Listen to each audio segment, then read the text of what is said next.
Hi everyone. So the company which we are going to analyze today is Polycab Wires and Cables. So Polycab Wires and Cables basically works in the space of manufacturing of wires and cables. Also, they have now diversified their business into FMECG, which is your fast-moving electrical goods market. So they have a low penetration in that market currently. They are facing competition from different companies in that segment. They are new to that segment and still capturing a little bit of market share in that segment of FMCG, but their major revenue, which is their pedigree, is almost 90% revenue is coming out of cables and wires. So basically, what they do is manufacture the cables and wires, and they do it in-house. No outsourcing is there. So we will be understanding this business. So first, we will move to the current valuation and what market cap Polycab India is trading at. So first we will understand that the market cap currently is a 1 lakh crore market cap of this company. So currently it's trading at its all-time high almost. So if you look at it, the price earnings ratio of this company is 56.4, which is very high considering the growth perspective of this company. Still, it's trading at a high premium, also because it possesses good margins in this business. And growth levers are very good for this business, but still, you have to understand that the valuation of 56 uh, will be proven only if company sustains at a 25 or 30% growth year on year for at least 5 to 10 years, then only this PE will be able to sustain. So next up, the key information for us is ROCE and ROE. So ROCE, what is its business income is around 31.3% and ROE is 23.2%. So at this scale also it's able to manage to produce a 23.2% ROE. That is very good. So if companies earning ROE around 20 to 25%, and even if it pays a dividend of 10% or 20%, it will still have a sustainable growth rate of around 20%. So that's manageable. Okay. So dividend yield, you can see that that is only 45.45% because company is reinvesting the money it's gaining from every year's operation and not distributing everything as a dividend. Some portion might be given and dividend, but not all of it. So company is retaining it and investing it for the future growth in terms of your capacity or R&D building. So next up, we have the peer comparison of Polycab India. So peer comparison here, what we have is the comparison with the cables and wires company. So here the competition is the cable and wire industry where 90% of the revenue is coming out of that. Also the competition is FMECG segment where a lot of companies are there, Havels and many other companies which are doing businesses like of FMECG.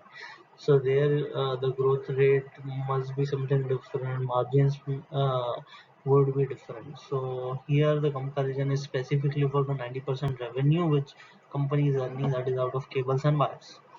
So ultimately, Polycab has the biggest competition with KEI. KEI is almost, if you see that, half of a size of Polycab. Also, in terms of profit, you can look at it. So Polycab is earning 400 crores per quarter, and KEI is simultaneously earning 150 per quarter.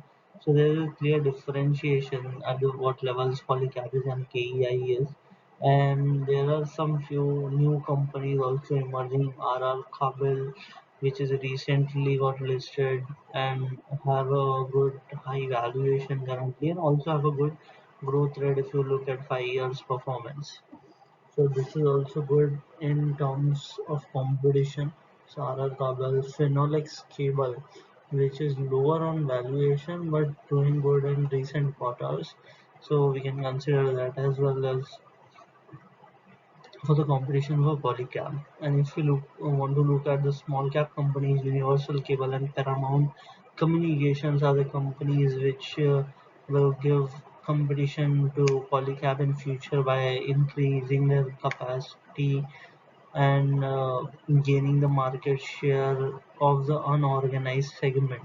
So there is a lot of huge opportunity available in the market. Also, the electrification in India and the infrastructure spend will be the enablers for Polycab Paramount type companies to build their growth and success story on that. So the current market price is pricing at 79 for Paramount. I like this company at 28 price to earnings ratio, 2400 crores of market cap. So the net profit stands at 29 crores. This is almost a 10% of Polycab. Polycab is earning 400 crores. The growth rate, if you look at for the 5 years, it's good. If you look at it, and also the investment is also good. So we will discuss this Paramount company in some other discussion, but it will have a higher risk because Polycab is already gained the market share, already had the margin, have their operations identified, and they have the first mover advantage in this industry. But Paramount won't have that, so we have to understand that what is the vision of Paramount and where it can be capped, or it can have the willingness to capture the market share from unorganized as well as new opportunities, whatever is coming, or any niche segment if it can pick. So that is the thing we have to understand in terms of what Paramount cables can do. So currently, if you look at the competition at the large cap, and it is basically from KEI is the perfect competition for Polycab, which can take or hamper the market share. But KEI specifically, if I tell you that it is not investing anything in FMECG segment, so those 10% revenues of Polycab is not comparable to the KEI industry, and KEI also is valued higher than Polycab. It can be because of the higher and rapid growth of KEI, but no other factor that is seen currently which make KEI more valuable than Polycab.